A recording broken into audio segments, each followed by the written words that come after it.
Hey, this is Julianne, and if you're listening to this, I hope it means we've had a successful conference. Thank you, and that we are all very excited preparing our students for state competition.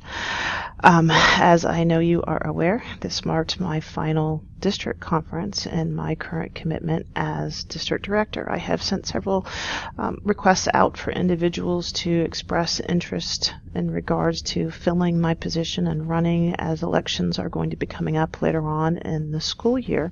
And as of right now, nobody has expressed any intent in being nominated for the position, which has left me struggling with some conflicting thoughts in my mind. What I can share at this point is me staying on in this role. In how it is organized and designed today is just not in the realm of possibilities for me for a lot of different reasons. I just can't commit to it moving forward without some significant changes. Nor do I think a handoff to somebody as a last ditch, here it is, I'm leaving without a thoughtful plan, would be equally disruptive in the sense that it wouldn't be setting them up for success the way I would hope to be able to do that. Nor is just leaving the position open, leaving our kiddos without leadership and putting Mr. Schenkel in that position is equally not an option to me. Therefore, I am putting together a proposal for all of us to consider and provide feedback on moving into the future. And the first one is I've looked at the key activities, and I am going to be suggesting some key chairperson roles, which would not only relieve a massive amount of responsibility that falls back on the D4 director, but it would engage individuals in significant areas of the district and provide training so that when we do need help, we've got folks that really understand the systems and can step in and be effective in helping, and it's in a way that we can all feel good about it. And then put committees together so that it's not that chairperson's job to take all these roles on, but it's really the collective committee's whole. And I understand that everybody is extremely busy for different reasons. All of us are juggling many, many roles and things in our lives, but every advisor who has students come into district conference, in my opinion, needs to be involved, even at a minimum level, at some point in the district ongoing activity. So every advisor, if you bring students to conference, should at least be sitting on a committee, even if the most you can do because of your teaching load or coaching load or whatever it is just, stay connected and read emails and provide moral support. Everybody needs to be on a committee or serve in some other form at the district level. So following are the roles that I am suggesting District 4 Director, I would say the priorities, the non-negotiables would be attending the board meetings, which happen in June and October. They typically run 2 to 3 days and are in the Austin area. They are packed full of, business agenda items. They are busy days, but they definitely keep us connected as a state association and are critical in that we really only have one paid full-time employee, and he needs us, Mr. Schenkel needs us to all be engaged with the plans and approving of his budget. So there's a lot that happens on those board meetings. Not, I would say, as mandatory, but certainly pretty critical are the summer travel opportunities and training. There's the Texas DECA Leadership Summit, where all of the Texas district officers and state officers come together to put their plans together, and it's working with those students at the summer level, those future leaders of our association. Then there's also opportunities like Train the Trainer and National DECA that keeps you connected at the national level and what the changes are and where the curriculum is developing to and how the associations are going to be growing into the future. There's many different conferences that you can go to. Train the Trainer is just one of them. I believe that planning and facilitating the District 4 Student Leadership Conference, which the past 2 years has been in that October-November timeframe, and it's been shared between District 3 and District 4, is just a phenomenal opportunity for our district students to get together early on in the year and get our chapters off to a great start. We haven't had as much attendance in District 4 as I would like, but it's growing the past couple of years, and I would really like to see that continue to be a significant opportunity for the district in the future years.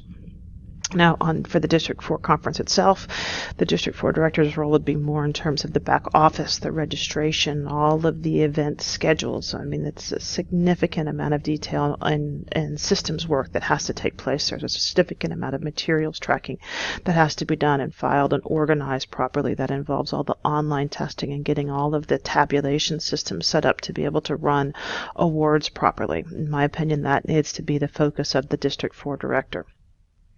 State and ICDC conferences, board responsibilities are significant at the state level. You would be in charge of the whole district's check-in process. There are board meetings that happen at state conference. You have responsibilities both at opening as well as closing ceremony, and you will be a event director in charge of one of the events at state conference. So significant roles and responsibilities at state.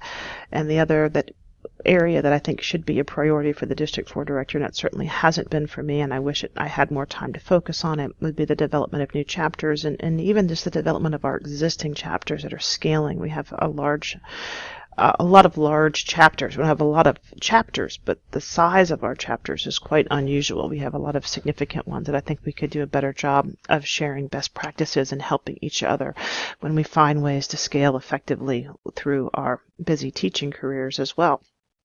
So then the next chairperson would be the District 4. This is really where Ms. Holloway has done such a phenomenal job for us at Klein High School.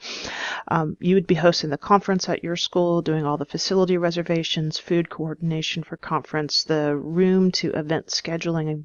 We would provide you, this is all the sections, but then we'd have to provide the logistics and the flow of the rooms itself, providing student volunteers to assist students finding rooms, judges finding rooms, assistants with lunch, signage, written event boxes, storage, etc. So obviously that's very focused around district conference, but it's a critical role that the director is going to need help with.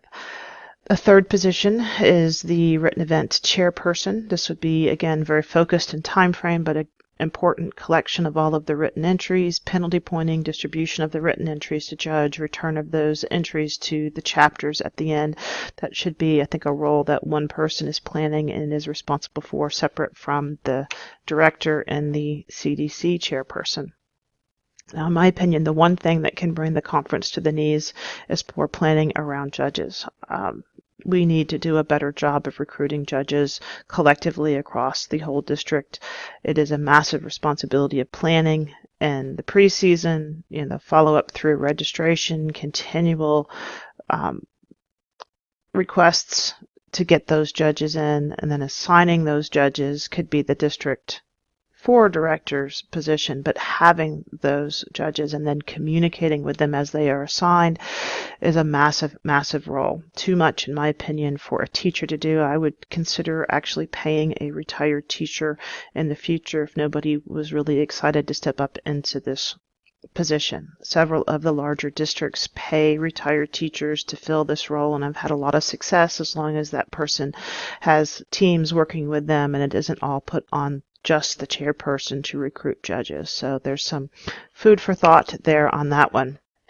Another chairperson that I would like to see developed is a district officer chairperson, and their main role would be to develop our district officers and the relationships between the district officer with our chapter leaders as well as the state officers. I think there needs to be a much better opportunity for engagement and alignment between chapters, district, and state officers. Attend the summer leadership conference and really work with the district officers, certainly on a monthly, if not on a weekly basis in the busier times, to really be able to develop that leadership. And that's going to be even more important now with the new policies that students really need to be a district officer before they run for state officer. It's important that we're going to have some strong district officer candidates to be able to continue that integrity into the future. So that's the down and dirty of it. I have attached to this email a link to an online form. I am asking that every single advisor who's receiving this email fills this online form out. I tried to keep it simple for you to be able to do in just a couple of minutes, but I really do want to get your feedback on it so I can give Mr. Schenkel an update as to where the District 4 leadership is looking like for next year and see what your thoughts are on the proposal and moving forward. All right, thanks guys, and good luck at State.